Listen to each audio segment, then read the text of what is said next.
Assalamualaikum warahmatullahi wabarakatuh. Selamat pagi anak-anak sekalian. Selamat bertemu kembali dengan Ibu dalam pelajaran akidah akhlak. Sebelum kita mulai, mari kita awali dengan membaca basmalah. Bismillahirrahmanirrahim.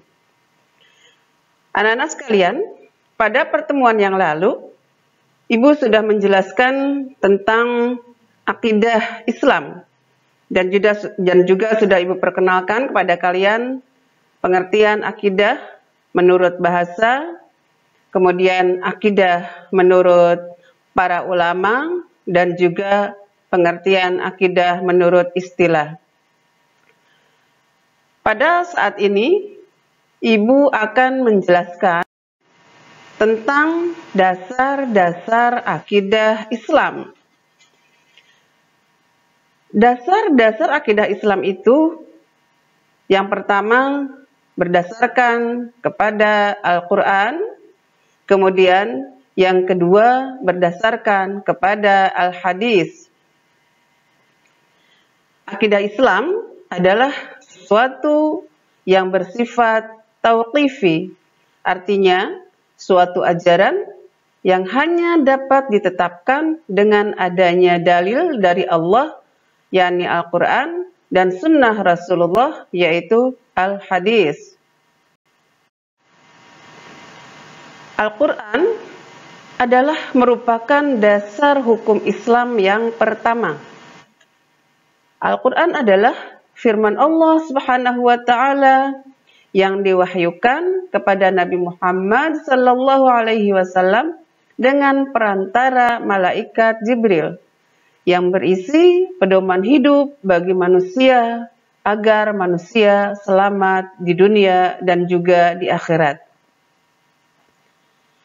Melalui Al-Quran inilah Allah menuangkan firman-firman-Nya berkenaan dengan konsep akidah yang benar yang harus diyakini dan dijalani secara mutlak dan tidak boleh ditawar oleh semua umat Islam. Di dalam Al-Quran banyak terdapat ayat-ayat yang berisi tentang tauhid. Di antaranya terdapat di dalam Quran surat Al-Ikhlas ayat 1 sampai dengan 4. Ibu yakin kalian semuanya sudah hafal ya surat Al-Ikhlas. A'udzu billahi minasyaitonir rajim. Bismillahirrahmanirrahim. Qul huwallahu ahad. Allahus samad. Lam yalid wa lam yulad wa lam yakul lahu kufuwan ahad. Artinya, katakanlah, dialah Allah yang Maha Esa. Allah adalah Tuhan yang segala sesuatu bergantung kepadanya. Dia tiada beranak dan tidak pula diperanakan. Dan tidak ada suatu apapun yang setara dengan Dia. Manusia yang mengikuti petunjuk Al-Quran berarti telah memiliki akidah yang benar. Sebaliknya, manusia yang tidak mengikuti petunjuk-petunjuk Al-Quran berarti tidak memiliki akidah yang benar. Perhatikan Quran surat An-Nisa ayat 36. A'udzu billahi minasyaitonir rajim. Bismillahirrahmanirrahim. Wa'budullaha wa la tusyriku bihi syai'a. Artinya, sembahlah Allah dan janganlah kamu menyekutukannya. Anak-anak sekalian, berdasarkan dalil ini bahwa hanya Allah lah yang patut kita sembah dan tidak boleh menyembah kepada selain Allah.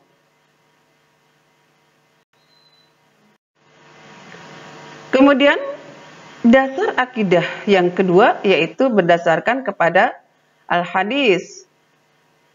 Hadis adalah segala ucapan, perbuatan, dan takrir Nabi Muhammad sallallahu alaihi wasallam. Apa itu yang disebut dengan takrir? Takrir adalah sikap diam Nabi Muhammad ketika para sahabat melakukan suatu perbuatan.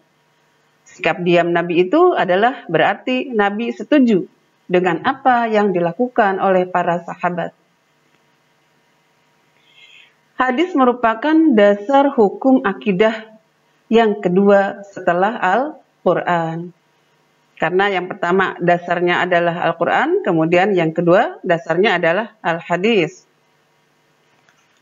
Baik sumber hukum dalam akidah maupun dalam semua persoalan hidup. Hal ini dikarenakan semua yang disandarkan kepada Nabi Muhammad SAW adalah wahyu dari Allah, bukan sekedar mengikuti hawa nafsu. Perhatikan firman Allah dalam Quran surat An-Najm ayat 3-4. A'udzu billahi minasyaitonir rajim. Bismillahirrahmanirrahim. Wa ma yantiqu 'anil hawa in huwa illa wahyun yuha.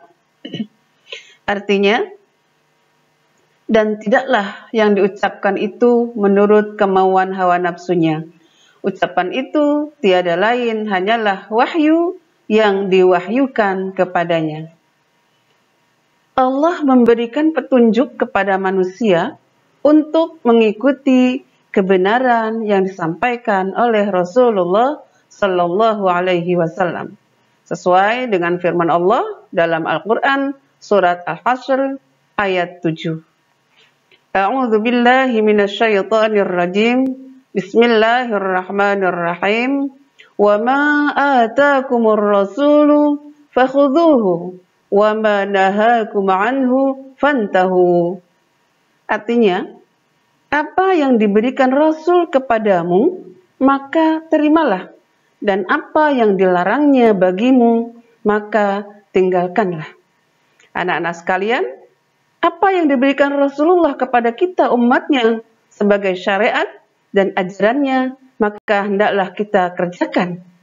Dan apa yang dilarangannya, berarti kita harus tinggalkan.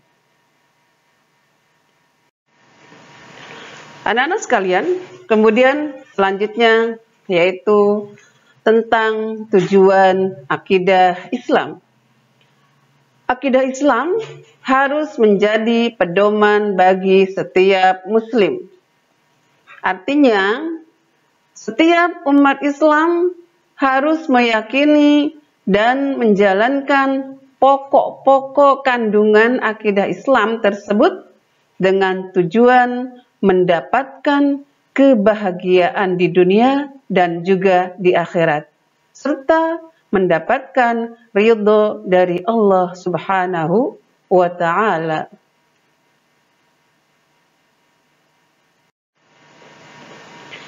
Adapun tujuan akidah Islam itu adalah yang pertama, mengetahui petunjuk hidup yang benar serta dapat membedakan yang benar dan yang salah. Kalau kita sudah mendapat petunjuk hidup yang benar, kita akan tahu arah serta kita akan bisa membedakan mana yang benar dan mana yang salah, mana yang hak dan mana yang batil. Kemudian yang kedua yaitu memupuk dan mengembangkan dasar ketuhanan yang ada sejak lahir. Anak-anak sekalian, di dalam Islam kita dianjurkan ketika bayi baru dilahirkan, maka seorang ayah akan mengumandangkan suara azan di telinga kanannya, kemudian mengumandangkan suara iqamah, lafaz iqamah di telinga yang sebelah kiri. Kenapa anak-anak sekalian? Karena bayi yang baru dilahirkan, agar dia pertama kali lahir ke dunia itu, yang pertama kali dia dengar adalah lafaz Allah. Agar dia mengenal siapa Allah. Kemudian ketika kalian sudah berusia 7 tahun, di dalam Islam, Anak usia 7 tahun maka harus dilatih untuk melaksanakan sholat. Kemudian kalau sudah 10 tahun tidak mau sholat, nah berarti harus dipukul. Makanya kalian harus sudah rajin melaksanakan sholat, jangan menunggu untuk dipukul lebih dahulu ya. Kemudian yang ketiga, yaitu memelihara manusia dari kemusyrikan, baik syirik jali atau syirik terang-terangan, maupun syirik khafi, yaitu syirik tersembunyi. Apa itu syirik? Syirik itu adalah sifat menyekutukan Allah, menganggap selain Allah mempunyai keistimewaan. Kemudian yang keempat, yaitu menghindari diri dari pengaruh akal pikiran yang menyesatkan.